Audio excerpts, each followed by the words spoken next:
आचार्य महाराज की जब समाधि हुई और इसकी श्रद्धांजलि सभा भट्टारक जी भी वहाँ पर मौजूद थे, ऊद गांव में रखी गई, तो 5 जुलाई को ही वहाँ पर सर्वप्रथम इंदौर के लिए नाम आया।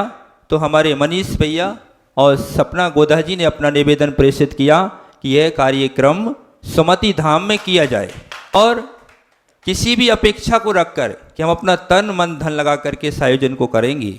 और सर्वप्रथम जो नाम था कि पूरे देश की भावनाएं थी कि आयोजन विरागोदय पथरिया में किया जाए, लेकिन उनकी भी बहुत अच्छी सद्भावनाएं थी।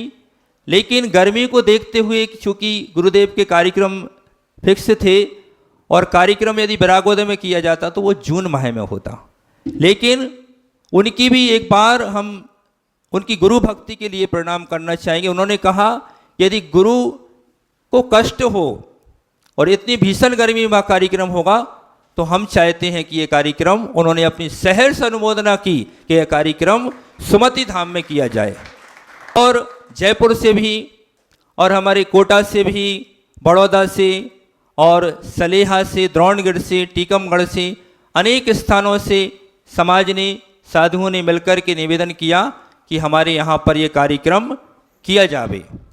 लेकिन सभी की सद्भावनाओं से, सभी की राय से, आचार्यों का भी इसमें अभिमत रहा, गणनी माता जी का, मुनिराजों का और श्रेष्ठियों का, समाज का, सभी ने मिलकर के यह निर्णय लिया कि उचित समय है अप्रैल माह में के अंत में यह कार्यक्रम सुमति धाम इंदौर में संपन्न होगा। सभी की इसमें सहमति हुई, बहुत प्रसन्नता की बात है। और चूँकि आप सबने कुछ जानकारियाँ मनीष जी के माध्यम से देखी कि 65 एकड़ में यह आयोजन हो रहा है। आप समझ सकते हैं जब 65 एकड़ में होगा तो कैसा भव्य होगा। 12 आवास इत्यादि के 12 पांडाल बनाए जा रहे हैं और भी बहुत सारी तैयारियां हैं जिसका हम आनंद लूटेंगे। और निश्चित रूप से जब वहां पर आप आएंगे तो आपको ऐसा प्रतीत होगा जैसे कि हम स्वर्गलोक में आए हुए हैं। तो सब आमंत्रित हैं उस आयोजन में अपनी अपनी सहभागिता के साथ।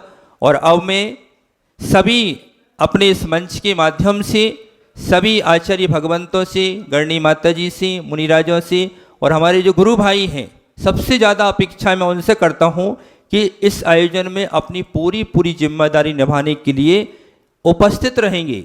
और उन्होंने पहले ही सहमति दी है। हमारे कोटा में आदित्य सागर महाराज जी हैं, उनका भी समाचार आया है कि हम पहले से इंदौर पहुँच करके सभी मुनि भगवंतों की अगवानी करेंगे। और भी बिशन सागर महाराज जी हैं, आचार्य विनम्र सागर महाराज जी हैं, आचार्य विभव सागर महाराज जी हैं। सभी ने कहा है कि जो जो हमसे बन पड़ेगा हम करेंगे और आयोजन के पहले ही हम इंदौर पहुंच जाएंगे। और इस बात का ऐसा चर्चा हुई थी कि सभी संघ जो हैं, पूरी योजना बन रही है कि अलग अलग कॉलोनियों में उनको रखवाया जाएगा और 27 अप्रैल को प्रातःकाल पूरा संघ एक साथ, लगभग ऐसी उम्मीद की जा रही है कि 400 पिच्छियाँ एक साथ सुमति धाम में 27 अप्रैल को प्रवेश करेंगे। और यह भव्य आयोजन निश्चित रूप से बहुत ही सुंदर, अनुपम, अद्वितीय होगा, हमें पूरा विश्वास है। इसी भावनाओं के साथ ओम नमः सिद्धेभ्यः।